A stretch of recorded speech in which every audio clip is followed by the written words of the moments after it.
Hey,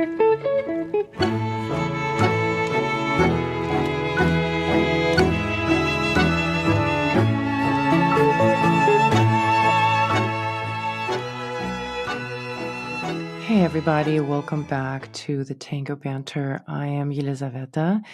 If this is your first time joining, welcome, and I invite you to check out the links in the show notes if you would like to get on my mailing list or if you would like to check out my private community on Facebook. Those links are in the show notes for you. Now, some of you I got to see at Candela last weekend. We went out for the event I was mentioning in my previous podcast. And if you would like to see some of the footage from that event, you should check out my social media at I am so tango. That's IMSO Tango. I have some stuff up on my Facebook as well as my Instagram. It was a really magical event. I have to say there was a lot of nostalgia in the room. People were just really connecting over the communal magic that was taking place. The space was very well decorated, and they had made some updates to the actual space and had these amazing projections on the walls and part of the ceiling. And the live orchestra was really amazing. Bando Negro, I hadn't heard them before.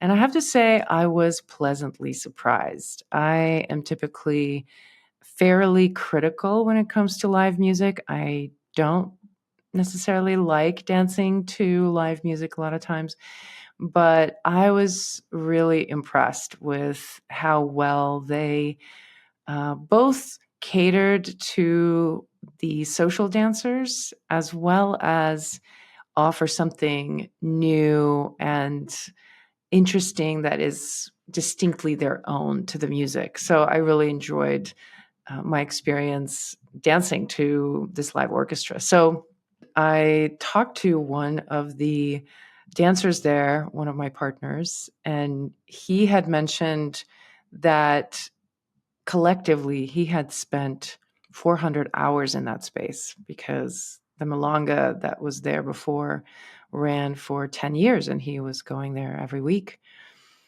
And first of all, I was pretty impressed with how much time he had spent in that space. And he talked about how much it meant to him.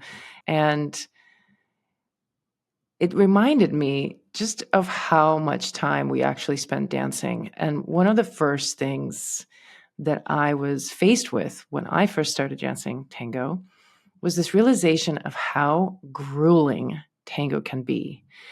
We spend so much time dancing, a lot of times in heels and clothes that maybe don't, are not super comfortable. We stay up all night, multiple nights in a row. I mean, whenever I describe the lifestyle of a typical tango dancer to a non-tango dancer, they are typically shocked with the incredible amount of effort that it takes. And having to put in all those hours really eventually takes a toll on your body.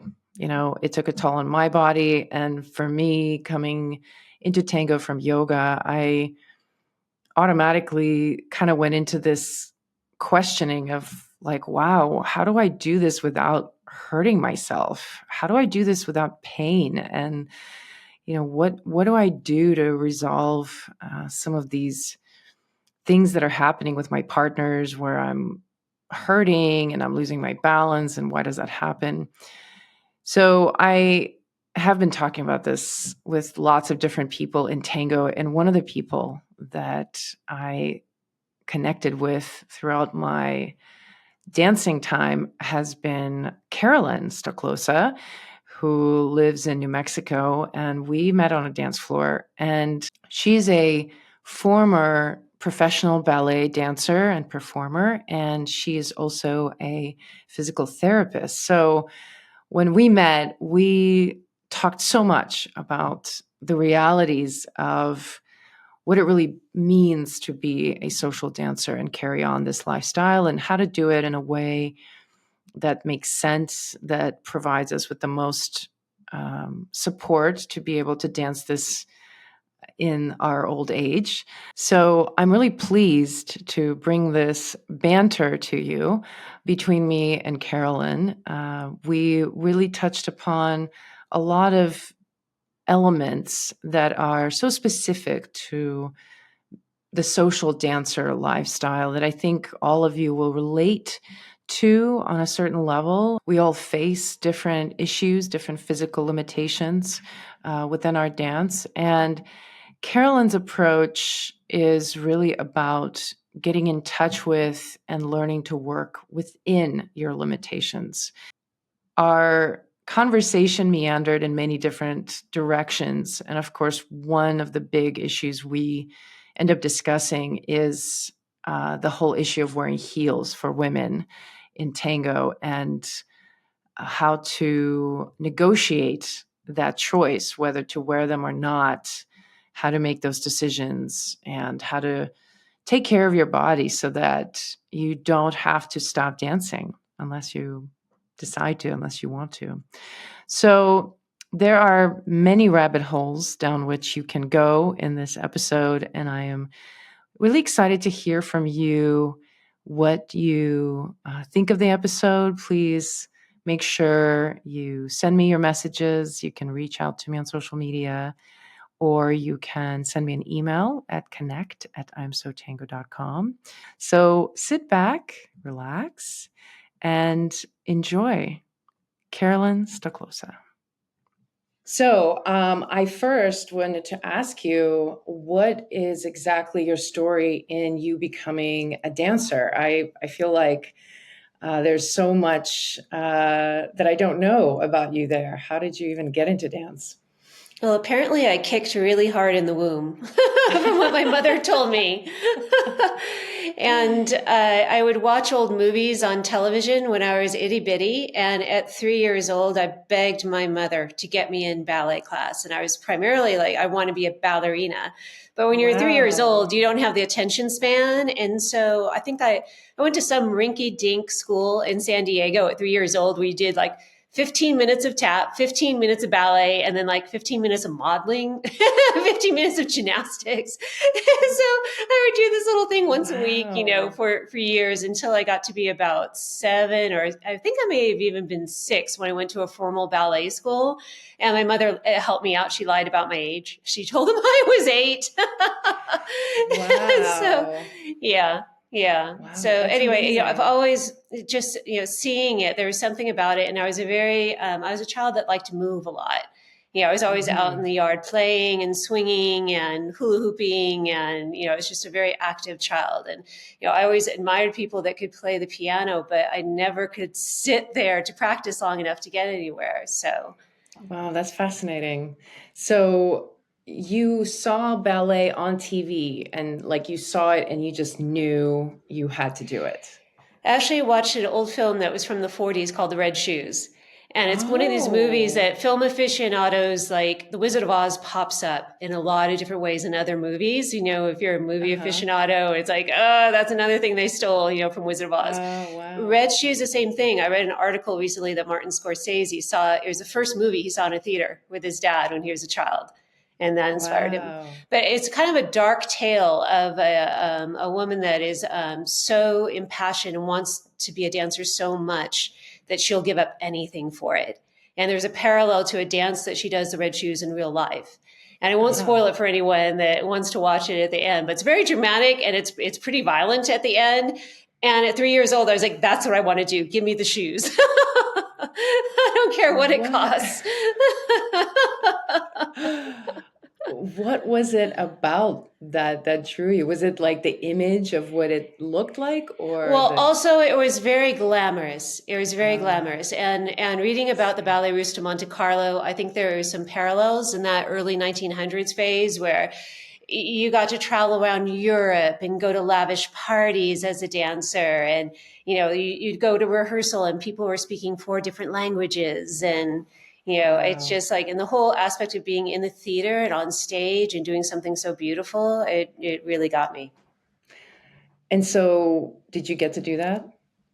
I did. I got to do it professionally. And, for competition, I think the first audition I went to was in LA for the San Wow. Francisco Ballet School when I was quite young.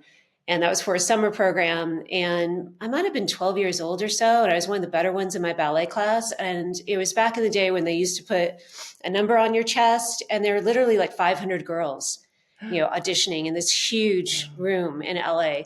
And I was eliminated on the first go, and I was demoralized, absolutely demoralized. And it's one of Mm. those, you get perspective. It's like, okay, I thought I was good, but apparently not. And I looked at the girls that were in the room at the end, and it's like, okay, that's where I need to be. And fast forward years later, I was at Juilliard and auditioned for the San Francisco Ballet Summer Program and got in full scholarship.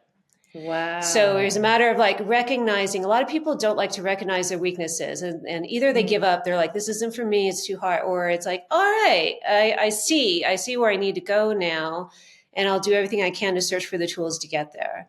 But I danced professionally both in Seattle and in Fort Worth, Texas. And Fort Worth was my Wow. last professional job. What was the period between the rejection and then you getting the full Oh, it wasn't that scholarship? long. Maybe, let's see, 6 years. 6 years. Well, actually, getting into Juilliard was the bigger deal because my parents were, Oh. I was 17 years old, and my parents were not, they said you could graduate from high school early. Their idea was, okay, you can graduate from high school early so that you can go to college first, and then you'll be younger when you graduate, and then you can dance. But my parents didn't understand when you're in your early 20s. I've known just maybe two dancers that were able to do that, go to college and then have a Hmm. professional ballet career. Usually you can't go back after 4 years of college, and your diet gets off and you've been sitting studying. You can't just get back into that level very easily. It's not impossible, but very difficult. So I came back at them with, okay, Juilliard. And they were thinking University, California. I grew up in San Hmm. Diego. They thought a dance program at a university in California, that was what I would choose. And Juilliard was absolutely out of the question for them. And finally, I told my mother, I don't want to be an old lady in a rocking chair wondering what if I really had tried. And that Wow. got her. So they thought, okay, we'll let her audition and she's not going to get in. But I got in. And then it was a whole battle of like, no, you're not going to New York City. You're only 17. And so, yeah, but I got myself there. I got myself there, and I took classes all over Manhattan, and got exposed to some, really great, teachers and some not so great teachers, and found that, yeah, I can do this. I can do this professionally. So I just have to keep working toward that.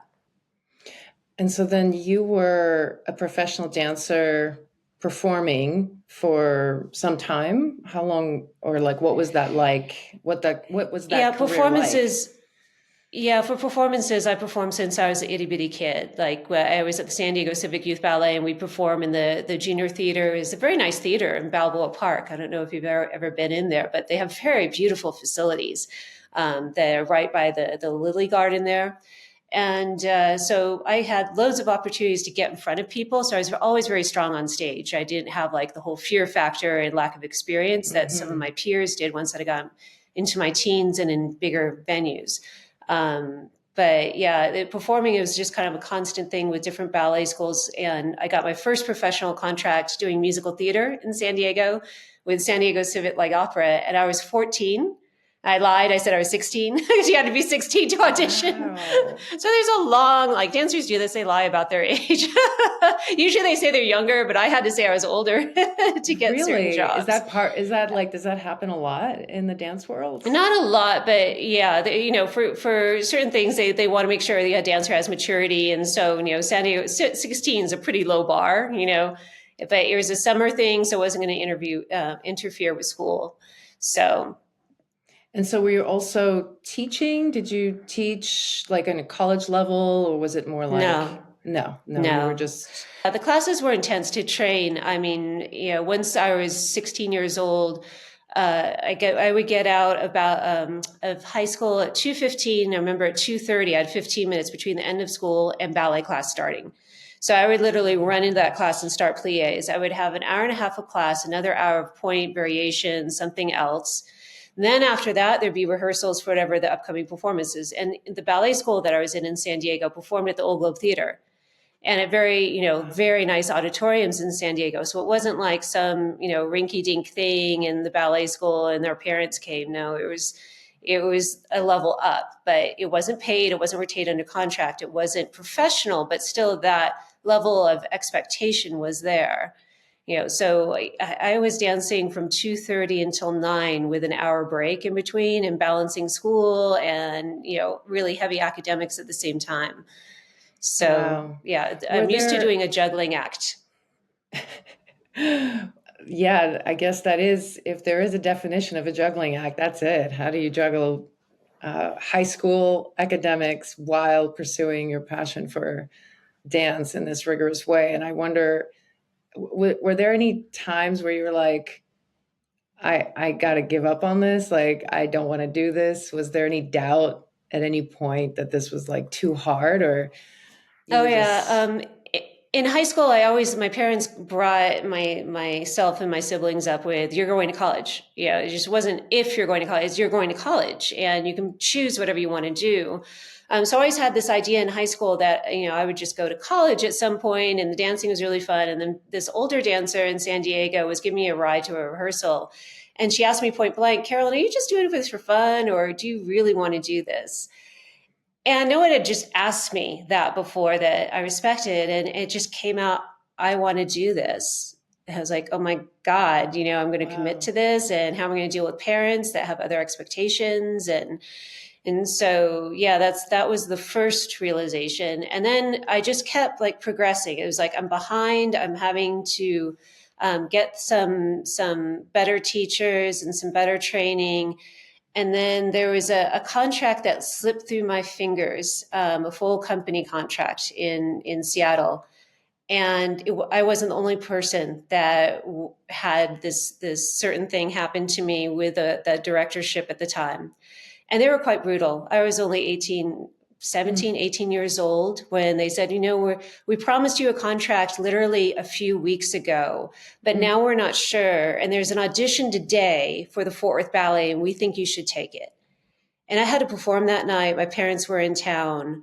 It was a lot. It was a lot to take on. But long story short, I ended up taking the contract in Fort Worth, but I almost quit before I did because it Hmm. was like it was he had beaten me down so badly. And when you're getting into professional companies, usually you're in your late teens and you're not emotionally mature.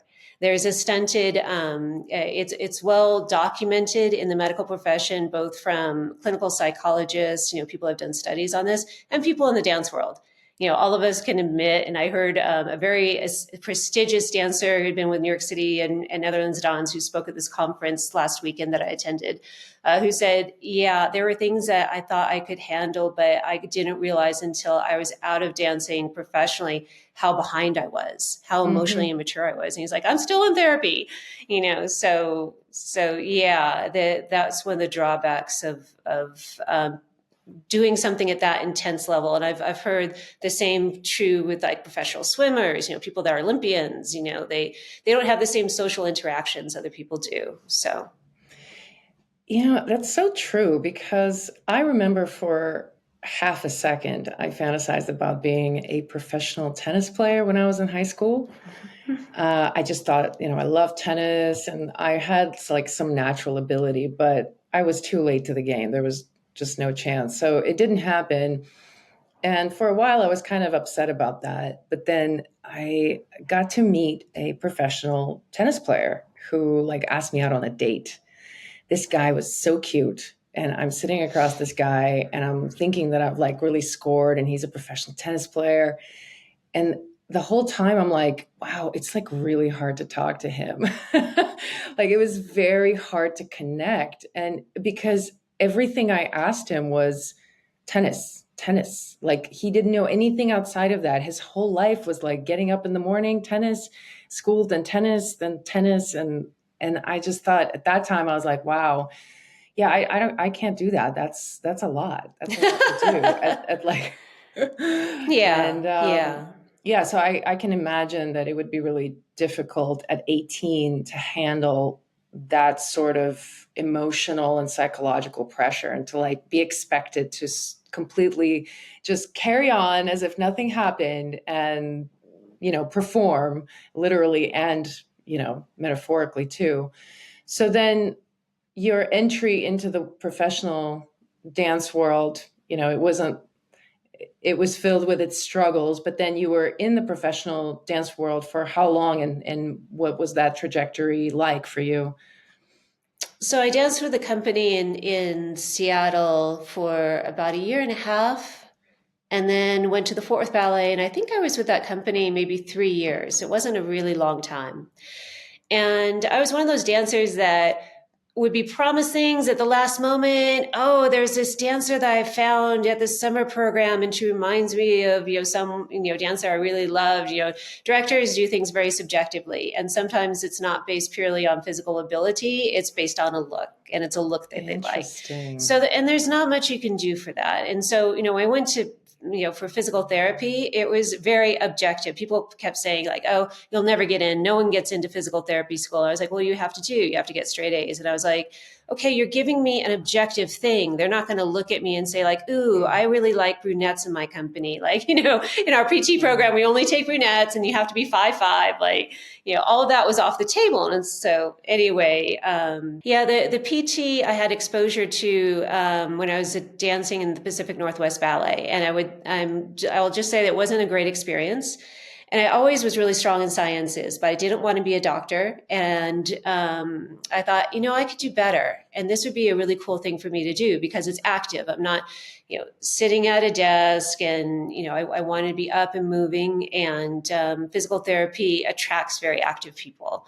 So, it was always kind of in the back of my head. And then when I was passed over for some really great roles and had some disappointments over time, there was just this one performance where I was looking at myself in the mirror and had like my stage makeup on and, my rhinestone earrings. And I just looked at myself thinking, you're smart, you're talented, you could do something else, and you could have beautiful vacations, and you won't have to worry about money anymore. And, there's some downsides to being a professional dancer. And that was the year I decided like, okay, I'm going to call it quits after this year and go on. And then it's never easy. Like I had so many second thoughts about it. Once I was in college, I was like, oh, but I still really want to do it. I really want to do it. And is there anything in your life now that scratches that itch or fulfills that need, or have you just need sort of letting that whatever you feel in performance, whatever that emotion is there anything that fulfills that still for you, or not like that? No, not like that. No. And it's like the stage fright, the flutter, the hearing the orchestra, and your heart's like leaping out of your chest, and it's an adrenaline rush. Yeah, I can imagine. I just finished watching the series about David Beckham and watching him play, and sort of like showing like the thousands of people who are watching you. And I'm just thinking to myself, like, how do they do that? Like, it's so scary to me. And I guess that is the thing that you learn to work with, and it becomes the sort of the fuel that sort of transports you to another place, which is super beautiful. But some dancers have a very hard, like sports psychology is very much a big thing. Most of the big companies have a psychologist that is available to the dancers for things like depression. Depression is rampant, like really? More than you would think. Wow. Yeah, a lot of the studies, both Europe and in the United States, for a variety of reasons. But you think like, oh, you're on the stage and you're happy, and like some of the hard knocks can be really hard to handle. And it's a younger population overall. I mean, there are few dancers that make it into their 40s. So yeah, having to deal with a lot of different pressures, but having a role that, even though you're given this role because the director knows you have all the facilities to complete the choreography, still it's scary as all get out. And you can doubt yourself. Like, I don't think I can do this. And when that happens, you fail. And so having someone help you work through it with visualization, and some people don't need it, they just do this naturally. And that's what, one of the videos I did was on the 5 mental traits. That was from one of the seminars I attended for professionals working with dancers that psychologists looked at. What are the traits that make a successful dancer mentally? And no one likes to talk about it, but I would say were 50% important. Physical ability 50. Different people think the mental traits are more or less important, but no one thinks the mental traits aren't important. But there are certain dancers that have been friends of mine in the past that had a go for it mentality. They never doubted themselves. They're like, all excited. Like they're the people that would look at a cliff and lake below and like, let's jump off of this. This looks fun. It's like, hell no. Like, what's down there? Oh, I am not one of those people at all. Even though I've always admired people who are like that and fantasized about being a person like that myself, I just had to accept that that's just not me. And people just have that inherently. It's not something they've worked on, or it's a trait that some people just naturally have, and those people tend to rise up in the ranks, because it's not just good enough that you're a good dancer and you do certain things in class. Under pressure, can we count on you? Can you follow through? And can you even bring the choreography up to another level? I mean, it's a lot to ask. Wow, that is a lot to ask. Now, when did tango come in on the scene, and how did that happen? The woman is a good friend of mine that runs the Aspen Santa Fe Ballet School, and she got into tango on her own.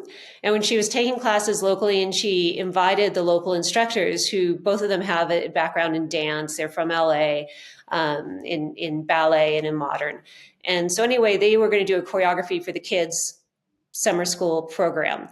And so they came in to choose the dancers that they wanted from the class. And I would just take class with the 14-year-olds, stay in shape. Because there was like me and the 14-year-olds, and they're choosing their kids. And one of the instructors were like pointing at me and was like, we want to use her, definitely her. And my friend was like, no, she's an ex-professional dancer. She's just doing this for fun. And then he's out there. He's like, no, we want to use her. Like, no, she's not one of the students. You can't use her. And he came up to me after class. He's like, you're fabulous. You're absolutely fabulous. You need to do tango. And I was like, really? I need to do tango? I was like, yes, you need to do tango. So he wrote me into tango classes, and it was just kind of like, I didn't feel like I had a connection to it right away. It wasn't like, oh, I love this dance. And I hadn't gone to a Milonga scene. I hadn't seen any professional tango dancers. I had no, this is where it can lead type thing starting out.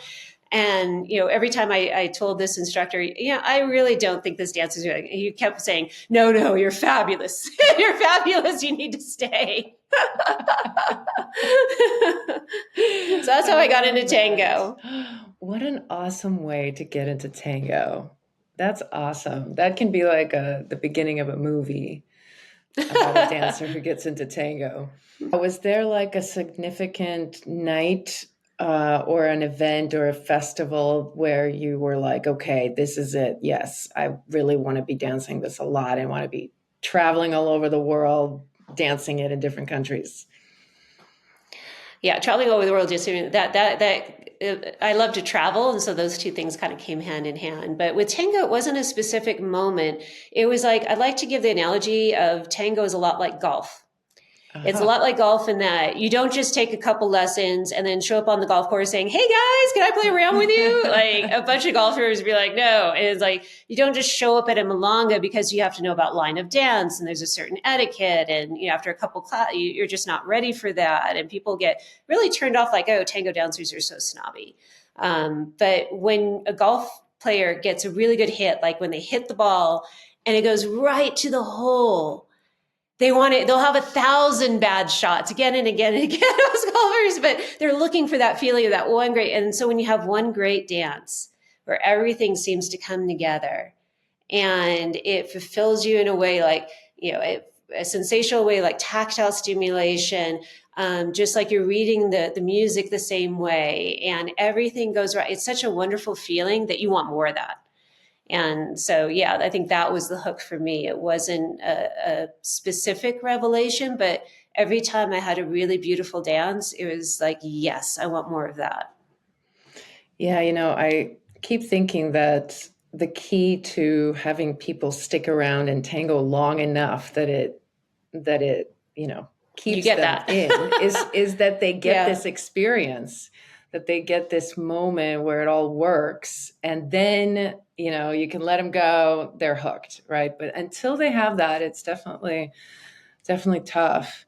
And so I'm curious, with your experience dancing tango now for some time, you must have made some observations about your dance experience in tango versus ballet. And we connected quite a bit on the discussion of biomechanics and longevity in the body.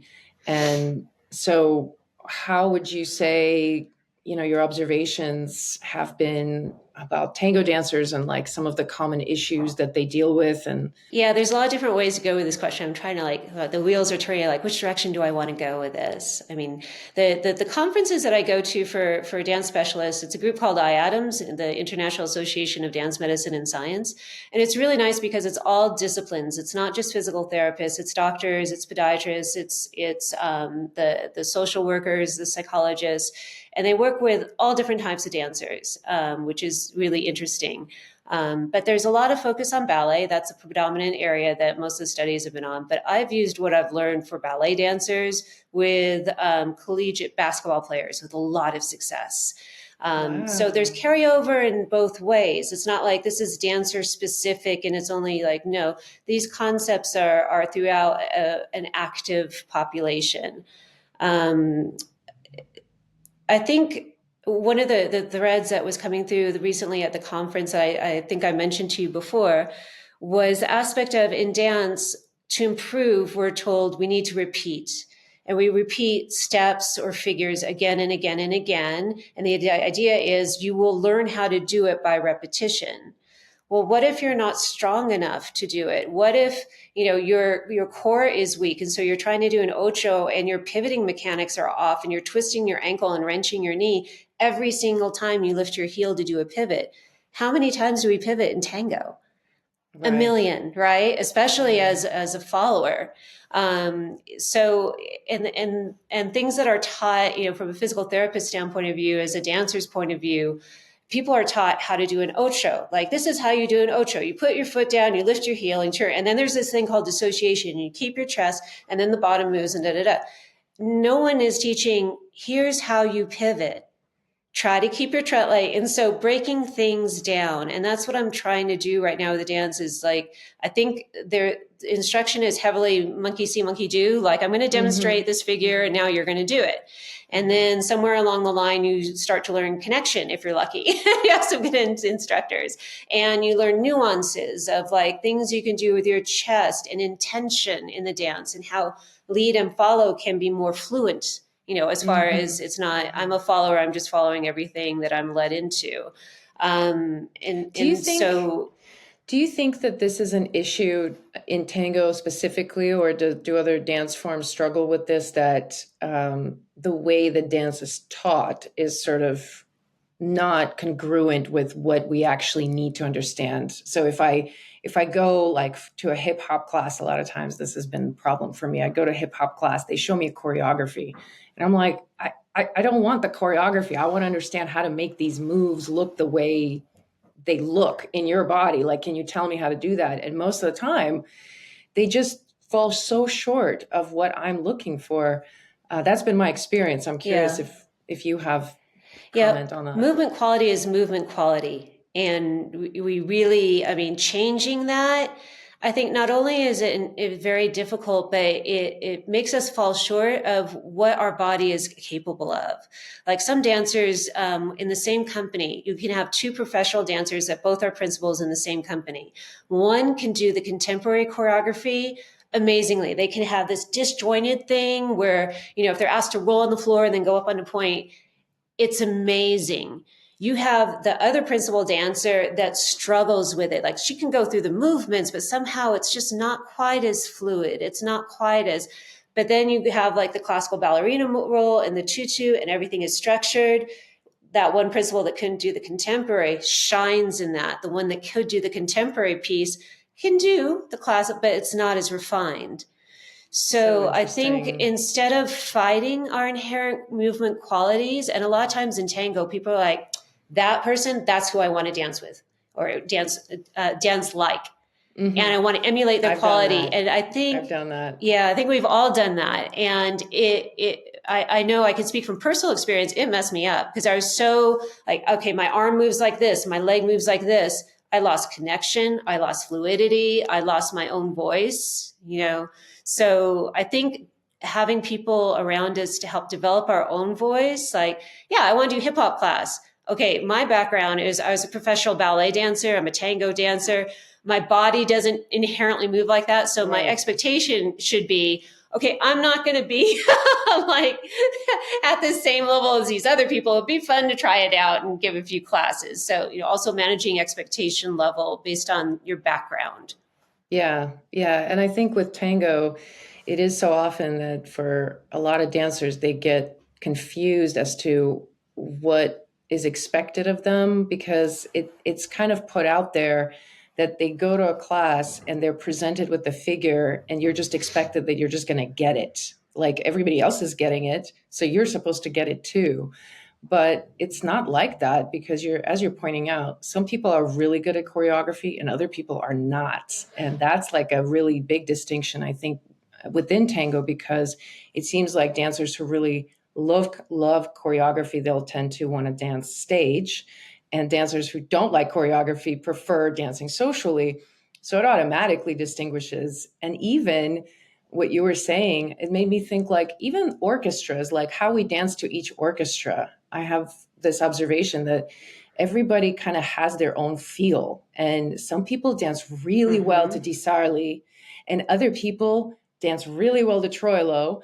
And there were times that I would dance with someone and, I'd have this amazing time with them and it would be a Di Sarli. And then I'd try a Troilo with them and I'm like, I'm not going to seek them out for a Troilo again. That feels like it's not really naturally in their body.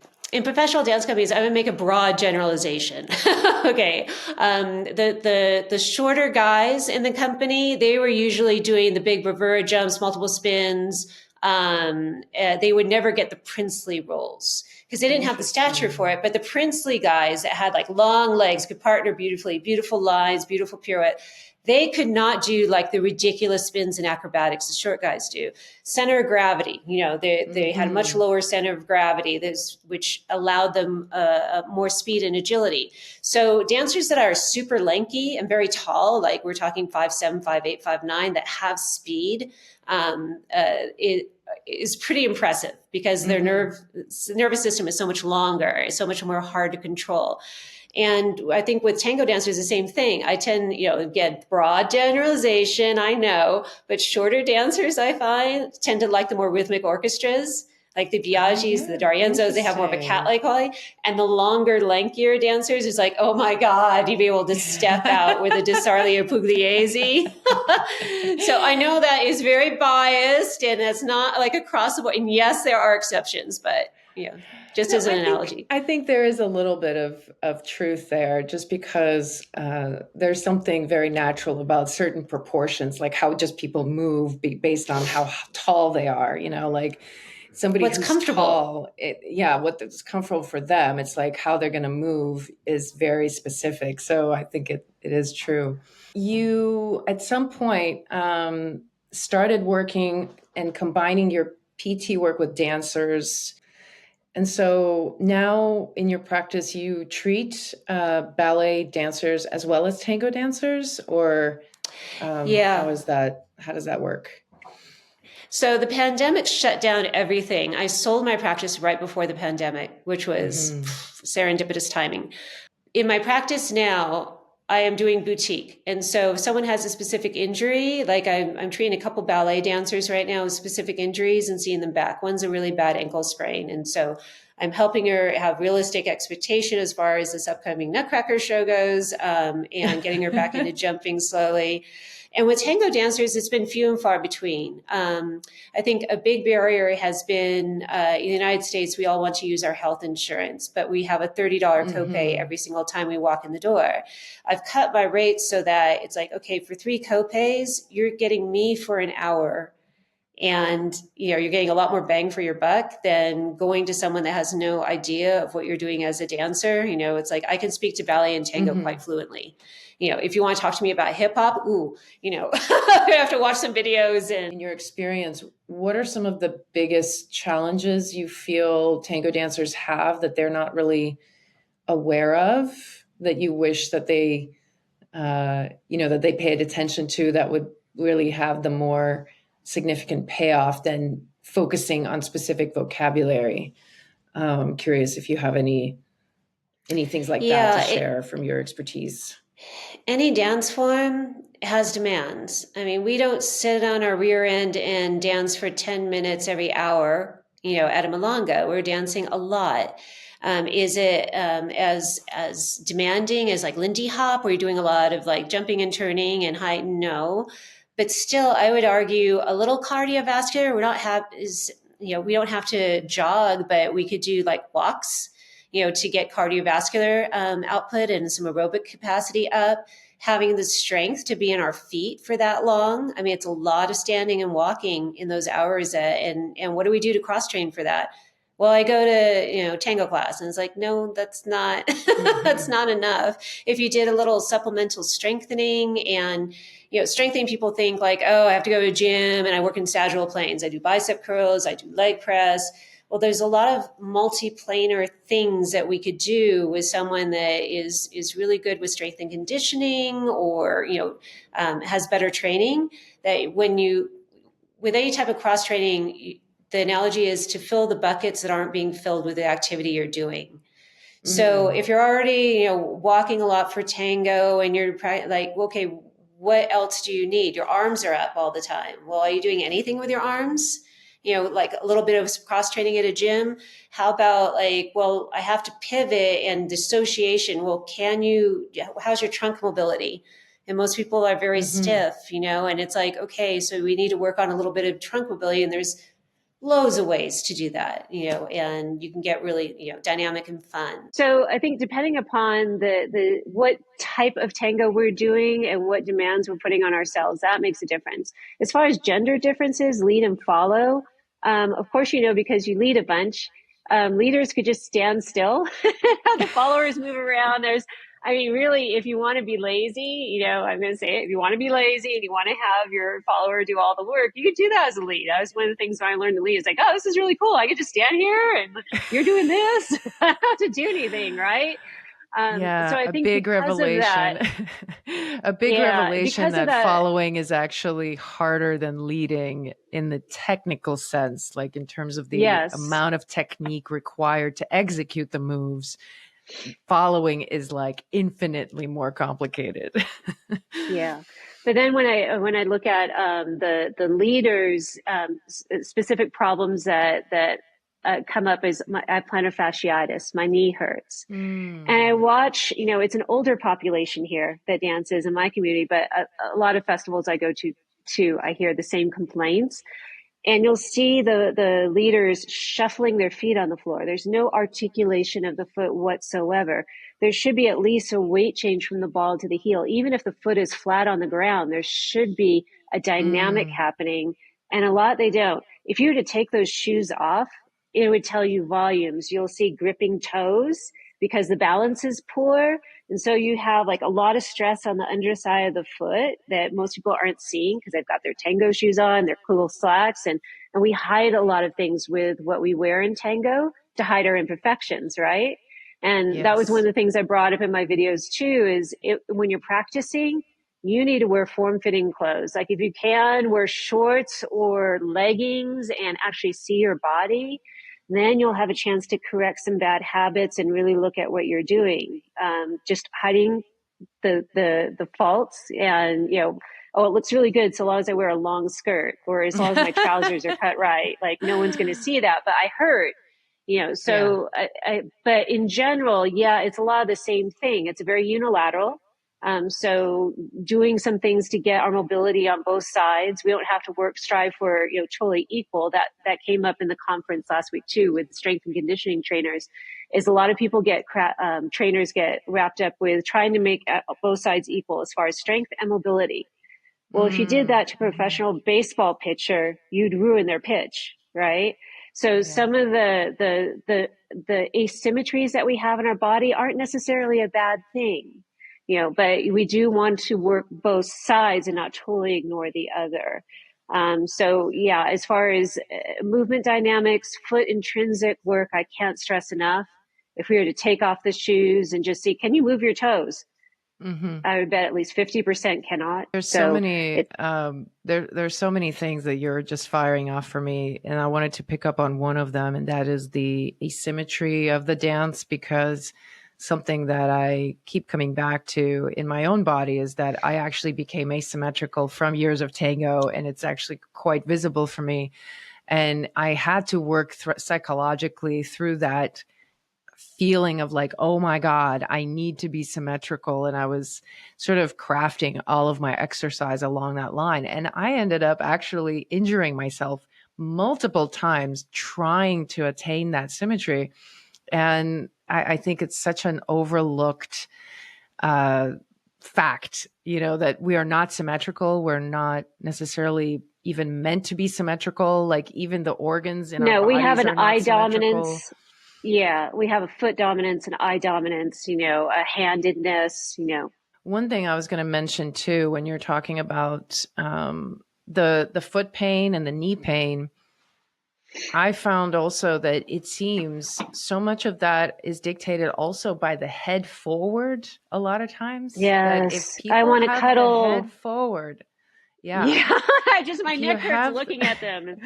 If you have the head forward, there's this concept of like, you have these fascial connections between the head and your back, and it runs down all the way. And so if you have this 10-pound weight slightly forward, of course it's going to pull on your feet eventually. And I don't think people go over that in my body alignment thing. That. Like if you're hurting in tango and you have a certain, ideally the leads are in, you watch the best leads and the people that win the mundial, and they do have a forward flex posture when they dance.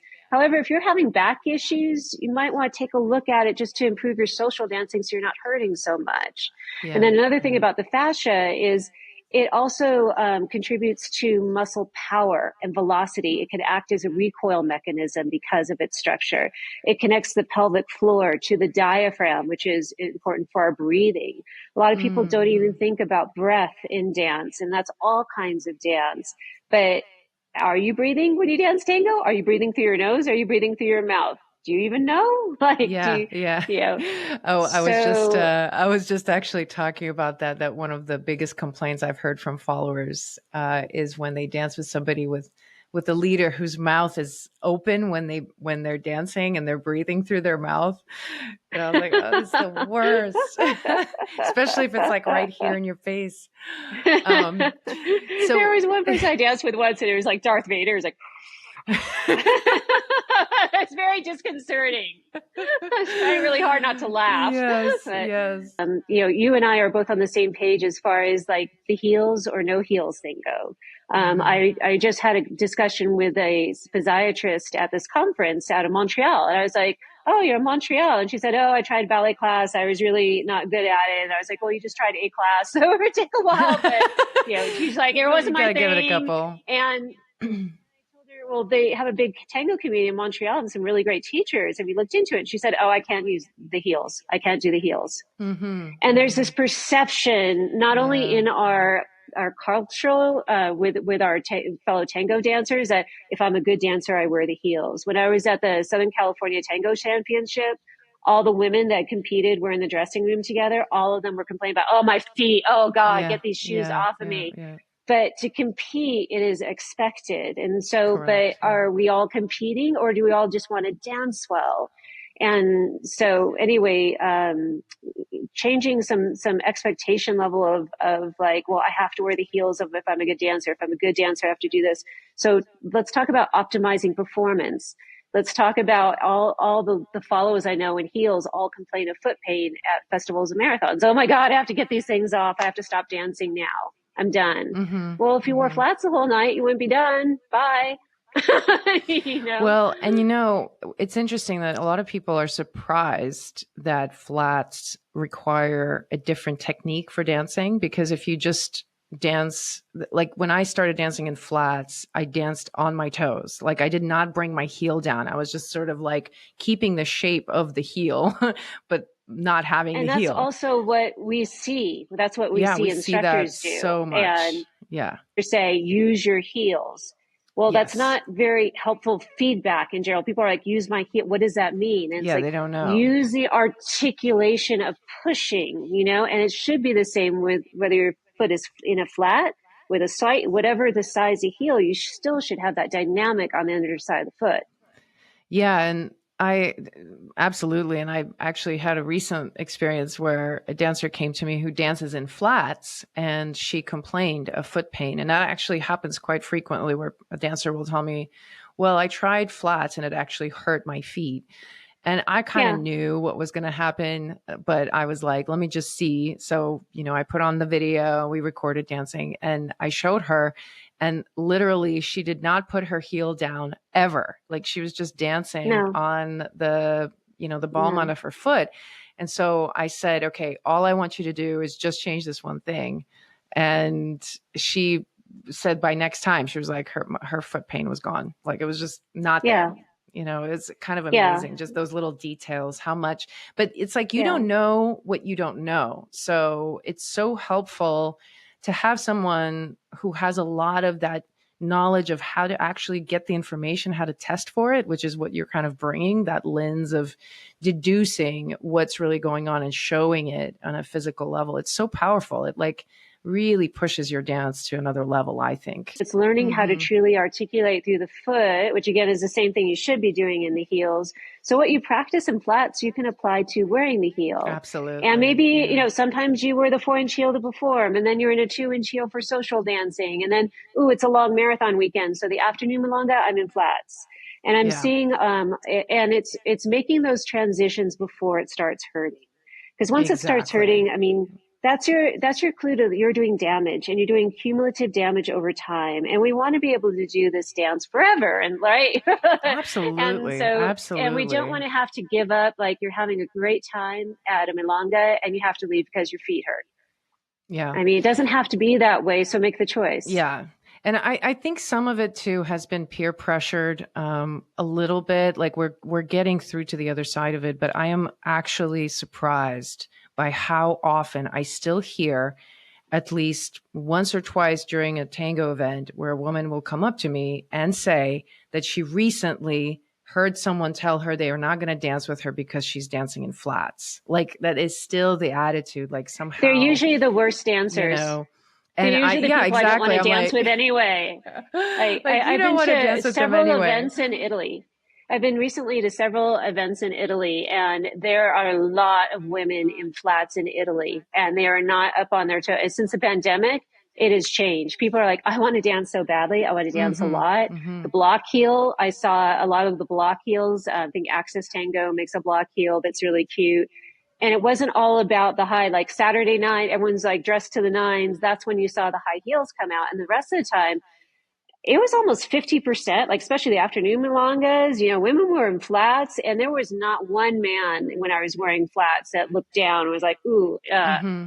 Mm-hmm. you know, Yeah. your dynamic is much improved because your stability is so much better. So you can be Yeah. led in big steps. And, you know, I like, I love like just close embrace and beautiful, simple things, but I also like to move out and Yeah. be much more dynamic and Yeah. expressive. And I can do that so much, so easily in flats. It's so much fun. When I started dancing in flats, I had a friend, a professional dancer who was sort of a mentor, and I had this sort of debate with him about dancing in flats versus in heels, and I was sort of taking this position like, no, I dancing in flats makes me much more dynamic, and I sort of was saying what you're saying. And then we end up dancing for the first time after a while, and I danced in flats. And it was so interesting because I rocked it. Like hands down, I know that I danced well. Like we had a great time. But I think he just could not let it be. Like I think it came from that place because he said, "That was good, but your pivots weren't as fast." Like he told me my Whatever. pivots I don't need to weren't dance as with you fast. again. Like that my pivots would be faster if I was in heels. I was like, at that moment, I kind of saw through it. I was like, you just don't want to admit. You just don't want to admit to it. And it was a good exercise for me to be like, you know what? This person is in this place on this issue. And obviously I don't need to seek his approval any longer because I'm on a different But trajectory. So I want to ask you, as a leader, when you lead a woman in heels versus a woman in flats, does it feel different? And what does it feel like when the woman in flat shoes keeps her heels up the entire time, or his heels up the entire time?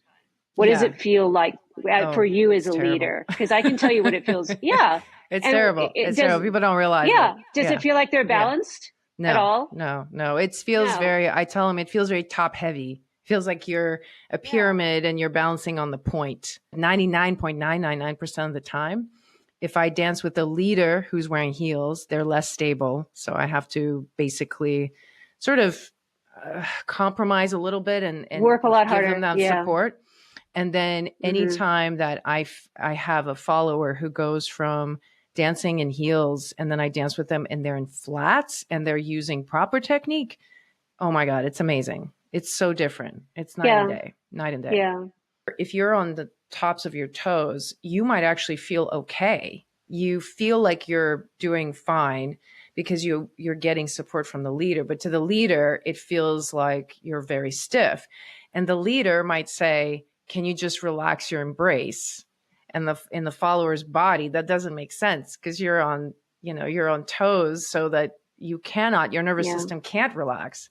So I feel what you're pointing to, especially at the beginning of the episode where you were talking about how, we learn figures versus learning how to actually move. These details make such a huge difference to understand that it's like Yeah. a lot of times the tension that you experience in the embrace has nothing to do with the embrace up here. It has everything to do with, is your knee locked?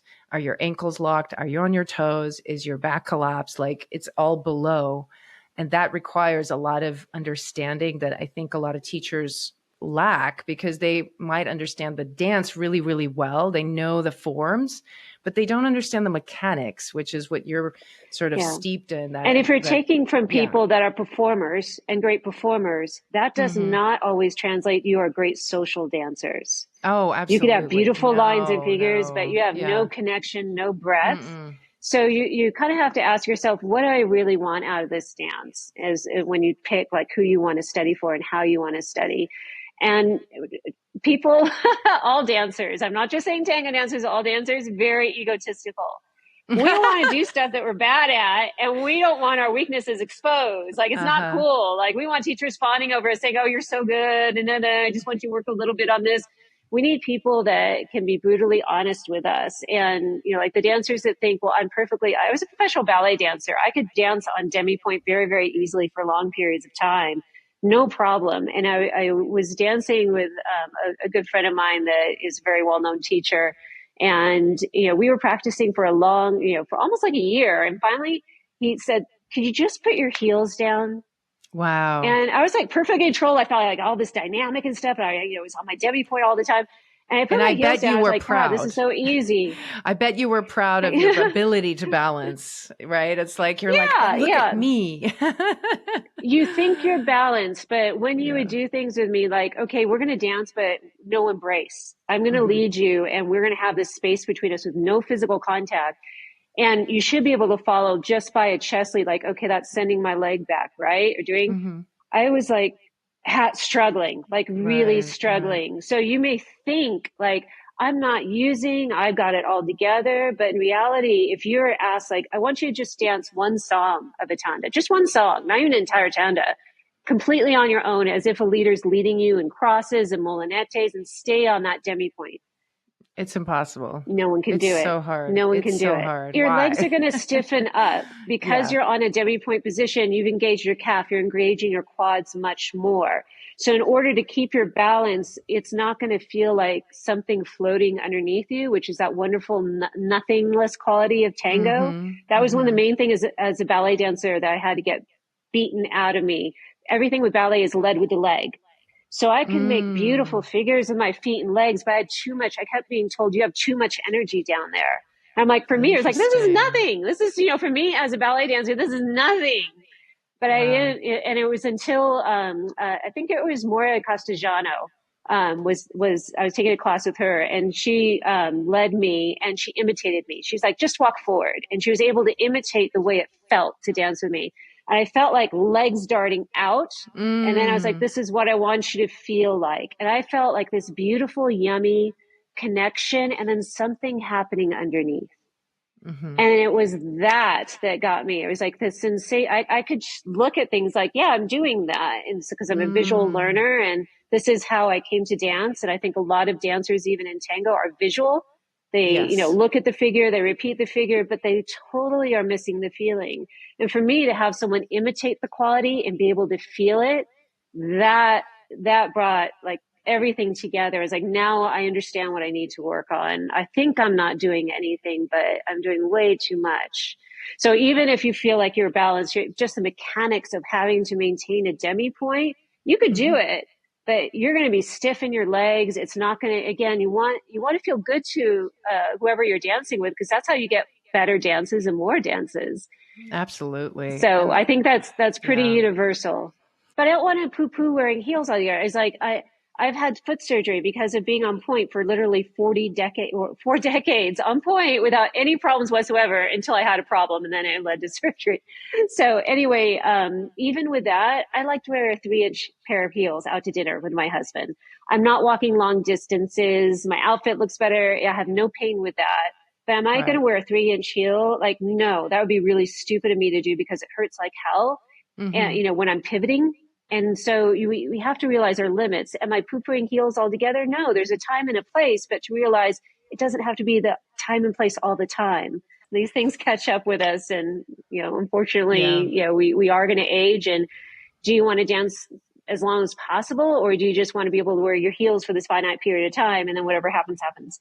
I mean, it's a choice. It's a Definitely is. choice. And I just recently spoke with a dancer who's decided to quit tango because she couldn't wear heels anymore. And it was really interesting because I had a conversation with her trying to convince her to just wear her sneakers or get some other shoes because she was complaining of this pain that would just last for days and days and her foot would like go numb. And I'm like, yeah, you definitely shouldn't be wearing heels at this point. But she told me that 20 years ago, her teacher told her that she's supposed to wear heels and that's it. That's like, she's going to wear heels no One matter what. person. And then just like maybe a couple of months later, she messaged me and she was like, yeah, I'm not dancing tango anymore because I can't, my foot hurts too bad. So, Yeah. you're You can definitely lead a horse pointing. to water. Yeah. Yeah. Exactly. But you can't make them drink. Yeah. People, Yeah. so that's what again, back to my website and stuff, what I do, here's the information. You can take that in and you can incorporate into your dance. Some things will make people feel very uncomfortable. Like, well, my teacher says this and this is the way it's done. And it's Mm-hmm. like, okay. Mm-hmm. So, people will either be receptive or not.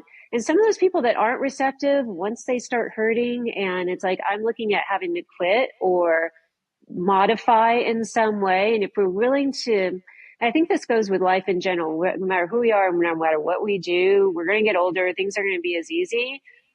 We could just go down with it and say, I'm stuck in a chair because I can't do anything. Or we can learn, with some help from some medical professionals, with, strength trainers, nutritionists, like, what am I missing that can help Mm-hmm. me Mm-hmm. function better and feel better so I can Yeah. still be active and enjoying life for as long as possible?